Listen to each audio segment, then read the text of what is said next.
After a week of horrific attacks, President Trump is once again attacking the media while his allies blame both sides for violent rhetoric. For more on this, it's time for a closer look.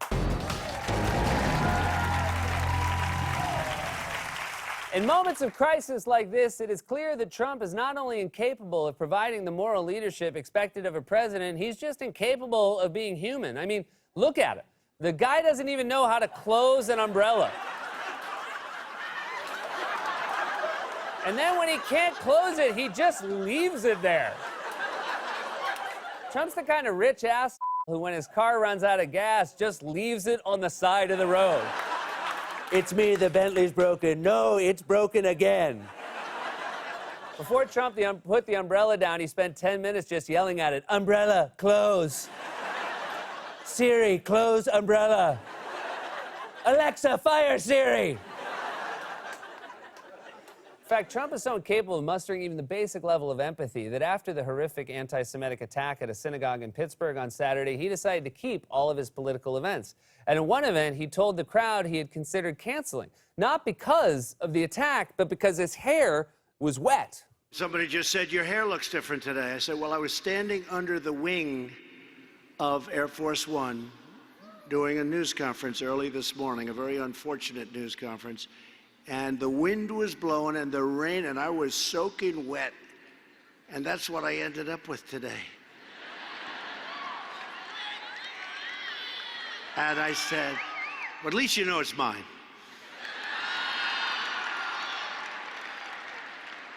I said, maybe I should cancel this arrangement because I have a bad hair day. Oh, your hair got wet. Well, next time, just use an umbrella. Oh, no, I'm sorry. That's on me. That's my fault. Trump also refused to cancel his campaign rally on Saturday, and to justify that choice, he claimed that the New York Stock Exchange reopened the day after 9/11. With what happened early today, that horrible, horrible attack in Pittsburgh, I was saying maybe I should cancel both this and that. And then I said to myself, I remember Dick Grasso, a friend of mine, great guy, he headed up the New York Stock Exchange on September 11th, and the New York Stock Exchange was open the following day. He said, and what they had to do to open it, you wouldn't believe. That's right. You wouldn't believe it. And you shouldn't, because it didn't happen. The stock exchange remained closed for 6 days after the terrorist attack. These are his most infuriating lies, the ones we can just check by typing them into Google, the ones his supporters will never check. At this point, if you type, "Is Trump lying?" into Google, you'll just get a page that says, "Too many results, try Bing."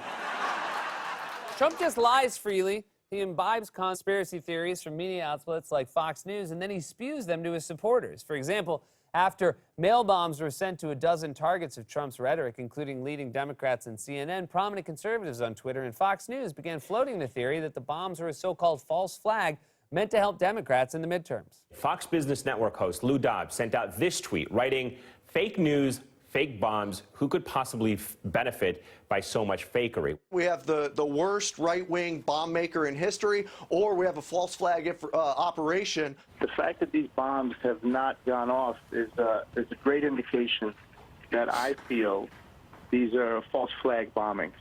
At the risk of sounding like a far right-wing lunatic, I have to say that I believe that this whole thing was an elaborate hoax. Of course, the other one is that false flag, and there could be someone in there, some Democrat, that, low-level person. I'm not suggesting anyone on the top, but who just decided, you know what, I'm going to put this out because 2 weeks before a major election, who's going to look like the bad guy here? The Republicans. Fascinating. No. It's not fascinating, it's dangerous. Someone just floated an insane conspiracy theory on a channel watched by millions of people, and you're reacting like Spock after a transporter malfunction. Fascinating.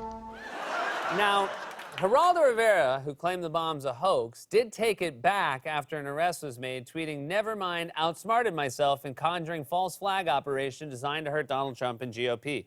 That's how dumb Geraldo is. He got outsmarted by Geraldo. And then there's Lou Dobbs, the Fox Business host, who tweeted, "Fake news, fake bombs." Dobbs might be the most unhinged conspiracy theorist on Fox, which is saying a lot, given that Fox also employs this guy. Sean Hannity is what you get if you gave Frankenstein the brain of Alex Jones. But somehow Dobbs has managed to out-crazy him. And not only is the president one of Dobbs' most loyal viewers, he actually includes Dobbs in major decisions. Earlier this year, it was reported that Dobbs had been patched into senior-level meetings that featured officials such as Senior Policy Advisor Stephen Miller and former Chief Strategist Steve Bannon. Man, it is not easy to be the craziest person in a meeting with Steve Bannon and Stephen Miller. Although, in fairness to Dobbs, when the meeting started, it was just supposed to be Bannon, but then Miller burst out of his chest. So Dobbs...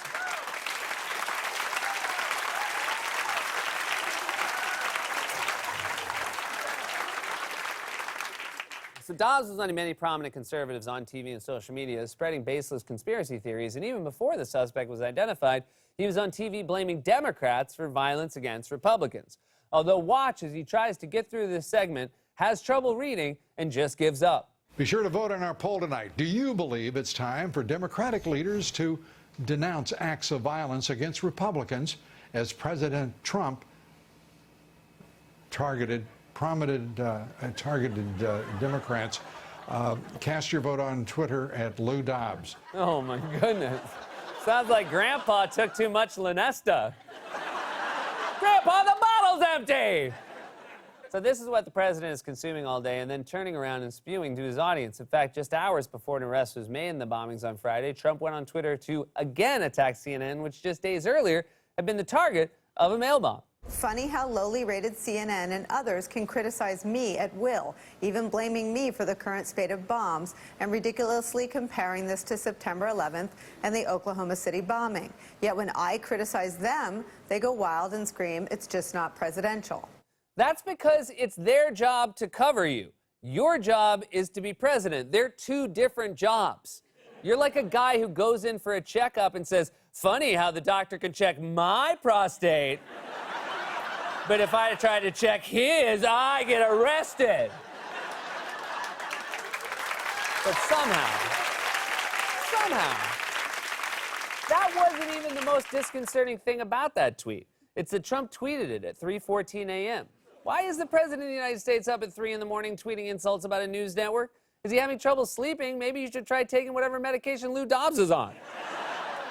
So right-wing pundits, Fox News, and the president himself spent days floating the theory that the bombs were a false flag. But then, when an arrest was actually made, it turned out the only flag the suspect was waving was a MAGA flag. The person arrested today in Plantation, Florida, is Cesar Sayoc, 56 years old. His Twitter feed showing him driving to Trump rallies, posting crowd chants, attacking CNN, cheering the president on in this selfie video.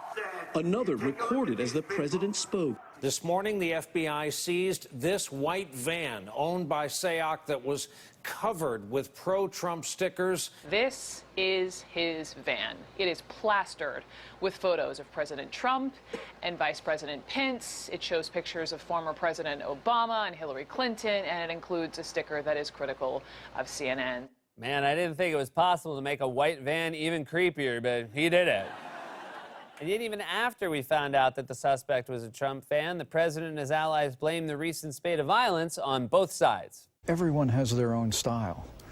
And frankly, people on both sides of the aisle use strong language about our political differences. America is polarized, no doubt about it. I mean, people are dug in on both sides. Angry obsessives are dangerous, and they're in both fringes. I would love to see the stuff dialed back on both sides. It's not both sides. Only one side is repeating deranged conspiracy theories, accusing Democrats of orchestrating an immigrant invasion, calling the press the enemy of the people, and encouraging violence. Trump literally reenacted a body slam against a reporter at one of his rallies. Bernie Sanders paused one of his rallies when a bird landed on his podium. Now, you see, this little bird doesn't know it. Oh, my. If that bird had landed on Trump's podium, it would have ended up in a bucket.